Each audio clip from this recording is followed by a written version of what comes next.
اس پر بھی اس کی کوئی حد نہیں ہے۔ یعنی نابالغ سے ان گناہوں کے متعلق نہیں پوچھا جائے گا جن کا تعلق اللہ کے ساتھ ہے۔ جن گناہوں کا تعلق بندوں کے ساتھ ہے، مثلاً قتل، چوری وغیرہ، تو ان گناہوں کے متعلق نابالغ سے بھی باز پرس کی جائے گی۔ آپ صلی اللہ علیہ وآلہ وسلم نے فرمایا، میری امت کی بھول چوک اور جس چیز پر وہ مجبور کیے جائیں معاف کر دیا گیا ہے۔ یعنی اگر آپ سے کوئی بھول چوک ہو گئی ہے، اللہ تعالیٰ آپ کو معاف فرما دیں گے، یا کسی چیز پر اگر آپ کو مجبور کیا گیا ہے تو وہ بھی اللہ تعالیٰ آپ کو معاف فرما دیں گے۔ دوستو، زنا کرنے والے کے لیے رجم یعنی زنا کار پر حد قائم کرنے کا ایک طریقہ کار بتایا گیا ہے۔ زمین میں گڑھا کھودا جائے، زانی کو اس میں کھڑا کر کے سینے تک اس کو مٹی سے دبا دیا جائے اور پھر پتھر مارے جائیں یہاں تک کہ وہ مر جائے۔ یہ کاروائی امام اور مسلمانوں کی ایک جماعت کے سامنے کی جائے۔ اللہ تعالیٰ کا فرمان ہے، اور ان کی سزا کے وقت ایمان والوں کی ایک جماعت حاضر ہونی چاہیے۔ رجم کے بارے میں عورت اور مرد کا حکم برابر ہے، البتہ عورت کے کپڑے باندھ دیے جائیں تاکہ وہ بے پردہ نہ ہو۔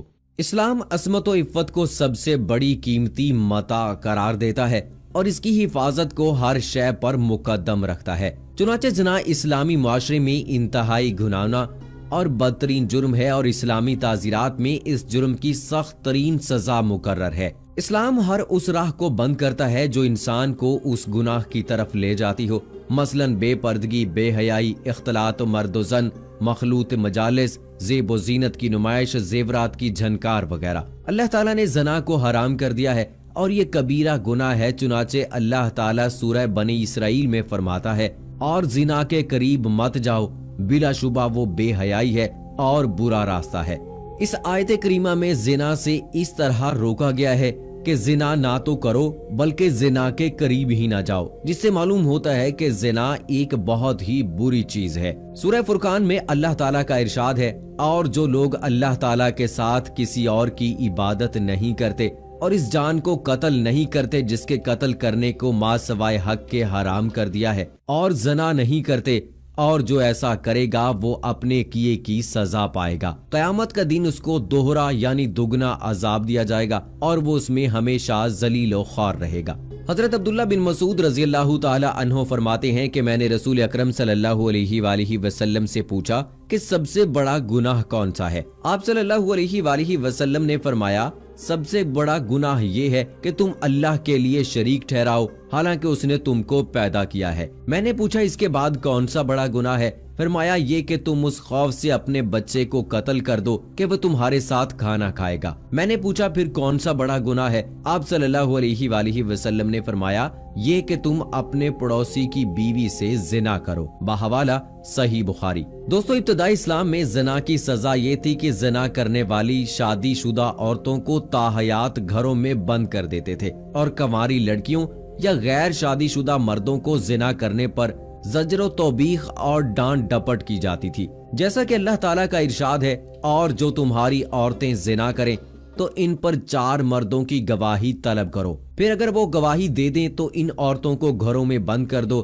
تا وقت یہ ان کو موت آ جائے یا اللہ تعالیٰ ان کے لیے راستہ بیان کر دے۔ اور تم سے جو لوگ زنا کریں تو تم ان کی ڈانٹ ڈپٹ سے اذیت پہنچاؤ، پس اگر وہ توبہ کر لیں اور ٹھیک ہو جائیں تو ان کو کچھ نہ کہو، بے شک اللہ تعالیٰ توبہ قبول کرنے والا، بہت رحم کرنے والا ہے۔ ابتدائی اسلام میں زنا کی سزا یہی تھی، لیکن بعد میں اس سزا کو منسوخ کر دیا گیا۔ چنانچہ حضرت عبادہ بن صامت رضی اللہ تعالی عنہ روایت کرتے ہیں کہ نبی کریم صلی اللہ علیہ وآلہ وسلم نے فرمایا، مجھ سے سیکھ لو، اللہ تعالیٰ نے زنا کرنے والوں کا راستہ مقرر کر دیا ہے۔ اگر کنوارا شخص کنواری لڑکی سے زنا کرے تو اس کو 100 کوڑے مارو اور 1 سال کے لیے شہر بدر کر دو، اور اگر شادی شدہ مرد شادی شدہ عورت سے زنا کرے تو اس کو 100 کوڑے مارو اور سنگسار کرو۔ دوستو، سورہ نور میں اللہ تعالیٰ نے زنا کی سزا کے بارے میں ارشاد فرمایا ہے، زانی عورت اور زانی مرد ان دونوں میں سے ہر ایک کو 100 کوڑے مارو، اور اللہ تعالیٰ کے شرعی سزا کے نفاذ میں ان پر ترس نہ کھاؤ۔ اگر تم اللہ تعالیٰ اور آخرت کے دن پر ایمان رکھتے ہو، اور چاہیے کہ ان کو سزا دینے کے وقت مسلمانوں کا ایک گروہ موجود ہو، یہ سزا کنوارے اور زانی اور زانیہ کی ہے۔ دوستو، یہاں پر ایک اور اہم بات آپ کو بتاتا چلوں کہ زانی مرد صرف زانیہ عورت یا مشرکہ سے نکاح کر سکتا ہے، اور زانیہ عورت بھی بدکار مرد یا مشرک کے سوا کسی کے نکاح میں نہیں آ سکتی اور یہ اہل ایمان پر حرام ہے۔ اور دوستو آخر میں دوبارہ پھر سے آپ کو بتاتا چلوں کہ ایسی 3 خواتین جن پر زنا ہونے کے باوجود بھی کوئی حد لاگو نہیں ہوتی، ان کی سزا معاف ہے۔ ان میں سے پہلی عورت یا مرد وہ ہو سکتی ہے جو دیوانی ہو یا دیوانہ ہو، جس کا دماغی توازن ٹھیک نہ ہو، جو مجنون ہو، اس پر زنا کی کوئی حد لاگو نہیں ہوتی۔ اس کے علاوہ نابالغ بچہ، اس کو بھی زنا کی حد سے مستثنا قرار دیا گیا ہے۔ اور ایسا شخص یا عورت جو کہ سوئے ہوئے حالت میں ہو، جب تک کہ وہ بیدار نہ ہو جائے تو اس پر زنا کی حد لاگو نہیں ہوتی۔